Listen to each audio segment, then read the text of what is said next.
BSP आज एक विज्ञापन देने जा रहे हैं अनुसूचित जाति जनजाति के आरक्षण के वर्गीकरण के बारे में, और हम इनसे जानना चाहते हैं कि इसमें सर है क्या, ये क्यों आप इसके खिलाफ जा रहे हैं, कोर्ट का फैसला है, क्या क्या कहना चाहते हैं आप? सबसे पहले तो आपका बहुत बहुत धन्यवाद। मैं बहुजन समाज पार्टी की तरफ से जो पूरे देश में हमारा आंदोलन चला है उसी कड़ी के माध्यम से आप लोगों को सूचित करना चाहूँगा। बहुजन समाज पार्टी जिला शिमला के डीसी ऑफिस में भी डीसी महोदय जी को, माननीय महामहिम राष्ट्रपति महोदय जी को ज्ञापन सौंप रही है। ये जो 1 अगस्त को माननीय उच्चतम न्यायालय की 7 जजेस बेंच का जो फैसला आया है, हम लोग इसका विरोध इसलिए कर रहे हैं क्योंकि कहीं ना कहीं इसमें एक क्रिमिलेयर की बू आ रही है। क्रिमिलेयर आप समझते ही होंगे, एक शाहबानो केस भी डिसाइड हुआ था ईवी चेन्नई के केस से। अगर हम बात करते हैं state of Andhra Pradesh versus EV Chennai, उसमें ये बात की थी कि भी क्रिमिलेयर अगर आपने करना है, क्रिमिलेयर के लिए आपके पास एक डाटा होना चाहिए, क्वालिटेटिव डाटा होना चाहिए, संख्या कितनी है, कितने लोग नौकरियों में लगे, कितने लोगों को इसका फायदा मिल चुका है। तो हम लोग इसका इसलिए विरोध कर रहे हैं, अभी ना सरकार के पास आंकड़े हैं, ना कोई क्वालिटेटिव डाटा है, तो बिना उस डाटे के ये सारा का सारा जो क्रिमिलेयर है ये। सर आपकी मुख्य मांगे क्या है अभी, क्योंकि अभी सब लोग साथ में जुड़े, आपके साथ बहुत सारे लोग भी आए हैं, आपकी मुख्य बिंदु क्या है जो आप देना चाह रहे हैं? हम सभी संगठनों का इस मुहिम में जुड़ने के लिए बहुत बहुत धन्यवाद करते हैं। हमारा ये हमारी जो मुख्य मांग है वो यही है, ये जो इस जजेस के बेंच का जो अभी हालिया 1 अगस्त को जो फैसला आया है, सरकार इसको लागू ना करे, क्योंकि अगर क्रिमिलेयर किया जाता है तो हमारे समाज के बहुत सारे लोगों को, SC ST के लोगों को इसमें इनके अहित होंगे। और कहीं ना कहीं जो सरकार की मंशा है, सरकार की मंशा ये है कि क्रिमिलेयर लाने के बाद बिना डाटा का ये जो सारा का सारा जो है षड्यंत्र रचा जाएगा, और जो लोग मुख्य धारा में आने भी हैं उन लोगों को भी मुख्य धारा में नहीं लाया जाएगा। सुनने में तो क्रिमिलेयर कई सारे लोगों को लगता है कि ये बहुत अच्छी बात है, पर बात ये है, इसके लिए जो EV Chinnaiah versus state of Andhra Pradesh का केस था उसमें एक लैंडमार्क जजमेंट हुई है और कई सारे बिंदुओं को इसमें चर्चा की गई। इसके लिए आपके पास एक स्पेसिफिक क्वांटिटेटिव और क्वालिटेटिव डाटा की जो है वो जरूरत पड़ती है, जो सरकार के पास नहीं है। सर आज आपने एक ज्ञापन दिया जो कि 1 अगस्त को फैसला आया सुप्रीम कोर्ट का, कोटे में कोटा, एक जो रिजर्वेशन की बहुत बड़ी क्लासिफिकेशन हो रही है, जो कि हमारा पूरा भारत का समाज है उसको बांटने की एक, क्या आप कह रहे हैं कि एक साजिश है, ये क्या था सर और क्या दिया आपने, ये कैसा डॉक्यूमेंट था? सबसे पहले तो मैं बहुजन टीवी का बहुत बहुत आभार व्यक्त करता हूँ, धन्यवाद करता हूँ। मेरे साथ हमारे माननीय जिलाध्यक्ष कामेश्वर जी, अपने भगत जी और अन्य साथी भी हैं। मैं कानूनी सलाहकार हूँ बहुजन समाज पार्टी का। तो सर्वप्रथम आपको कहना चाहेंगे कि अभी 1 अगस्त को माननीय उच्चतम न्यायालय ने ये कोटे की बात की, सब क्लासिफिकेशन जिसको हम अंग्रेजी में कहते हैं और हिंदी में जिसे हम कहते हैं कि उपवर्गीयकरण है। सबसे पहले तो आपको बता दें, ये जो कोटे में कोटा है या रिजर्वेशन है, रिजर्वेशन विद इन रिजर्वेशन, तो आपको बता दें ये जो रिजर्वेशन है, सर्वप्रथम ये गरीबी उन्मूलन का कोई कार्यक्रम नहीं है। ये कार्यक्रम है उन लोगों के लिए, ये एक पार्टिसिपेशन है उन लोगों की जिनको समाज ने आज तक हाशिए में रखा, और रिजर्वेशन की बदौलत उन लोगों को आगे आने का मौका मिला। अभी हालिया जो उच्चतम न्यायालय ने इसमें जो 1 अगस्त को जो फैसला दिया, हम पूरे देश में इसका विरोध कर रहे हैं। पूरे देश में हमारे लोग सड़कों में DC SDM सभी के माध्यम से अपने माननीय राष्ट्राध्यक्ष महोदय जी को ज्ञापन सौंप रहे हैं।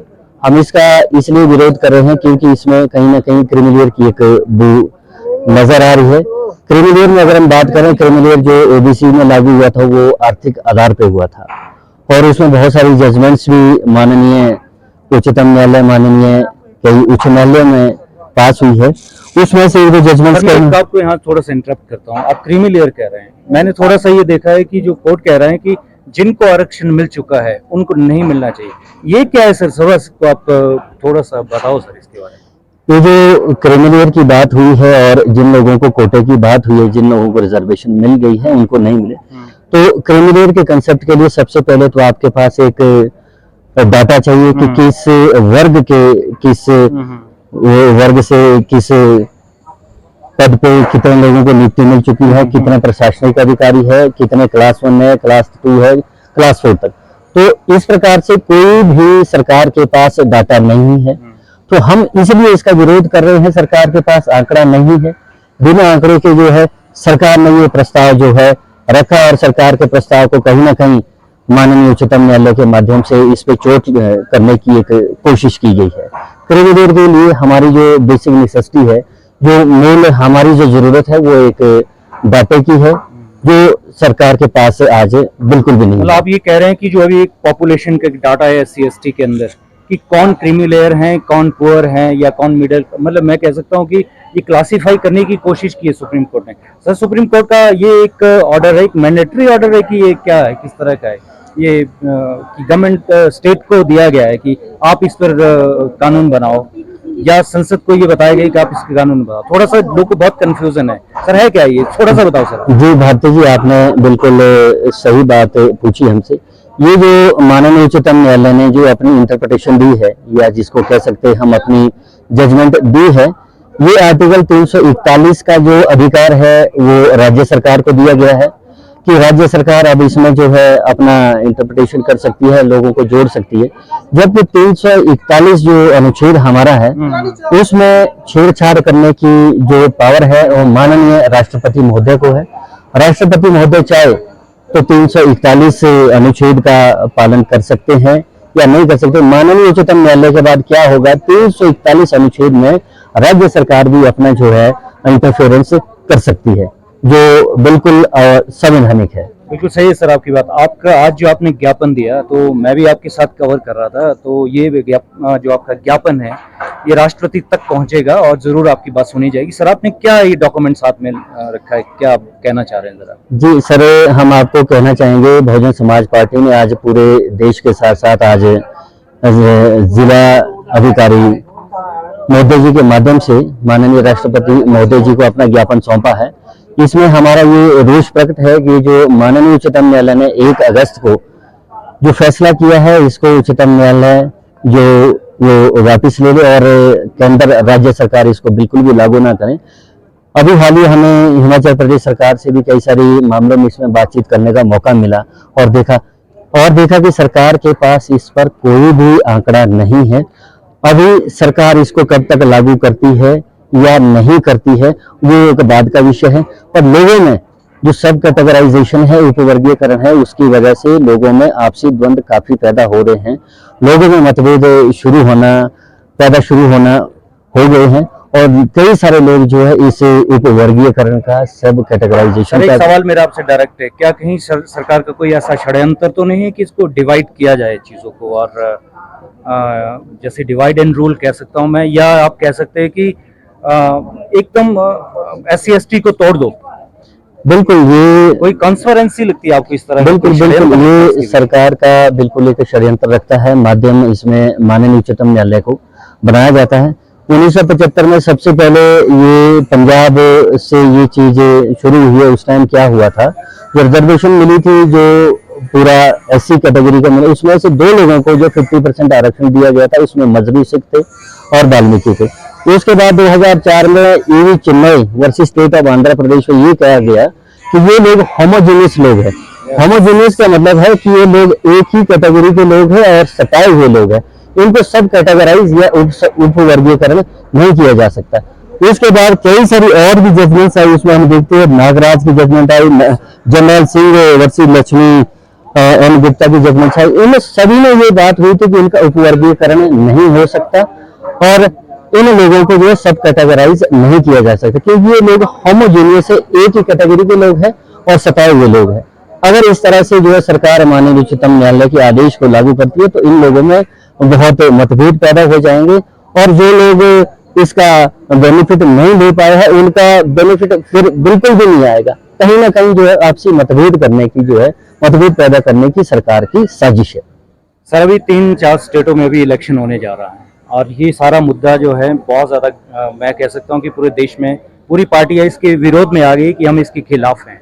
तो आप कैसे देख रहे हैं, आपका जो BSP है वो कैसे देख रही है इस मामले को? जैसे पूरे देश की आप बात कर रहे हैं और हालिया चुनाव की बात कर रहे हैं, जो हरियाणा गवर्नमेंट जो अभी वहाँ वर्तमान सरकार है, तो उसमें बीजेपी ने तो कह दिया अगर हम लोग आएंगे तो इसको लागू करेंगे।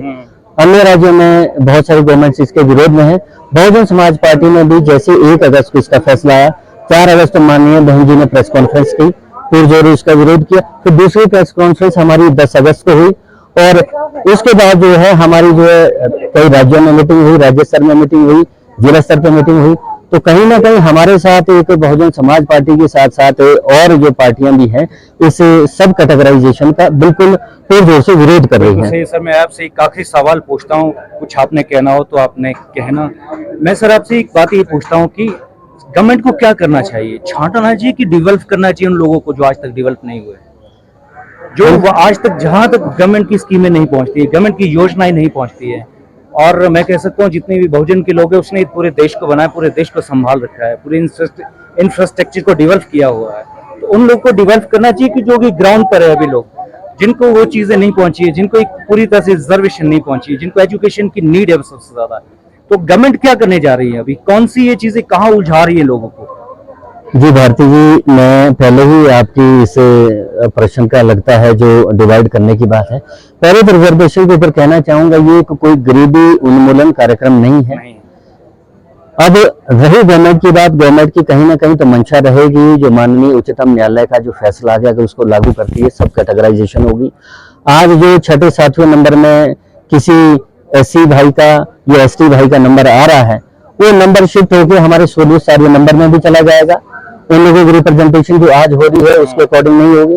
दूसरा, अगर इसको कोई भी राज्य इसको लागू करना चाहता है तो उसके लिए सरकार के पास किसी भी प्रकार के आंकड़े नहीं है कि किस वर्ग से किन लोगों को प्रतिनिधित्व मिल चुका है, किन लोगों को नौकरी मिल चुकी है और वो किस किस क्लास में या ग्रेड में मिल चुकी है। चाहे हम क्लास 1 से लेकर क्लास 4 की बात करते हैं, क्लास ग्रेड A से ग्रेड D की बात करते हैं, तो उसके लिए आंकड़ा होना बड़ा जरूरी है। यही बात EV चेन्नई के केस में कही गई थी, इंदिरा साहनी के केस में वही बात हुई है। और कहीं ना कहीं बिना आंकड़े के अगर सरकार इसको लागू करती है, डिवाइड एंड रूल की जो पॉलिसी है उसको लागू करने की बात हो जाएगी। मतलब आप कह रहे हैं कि जनसंख्या का जो जनगणना जो होनी चाहिए, इसमें पहले पूरी तरह से एक डाटाबेस बनना चाहिए। तो गवर्नमेंट इसके एफर्ट्स नहीं कर रही है, गवर्नमेंट इसके लिए गवर्नमेंट आगे नहीं आ रही है। और जितने भी आपके जो इंस्टीट्यूशन है वो भी मुझे लगता है कि पूरे जोर से अभी नहीं है कि गवर्नमेंट को प्रेशराइज कर सके।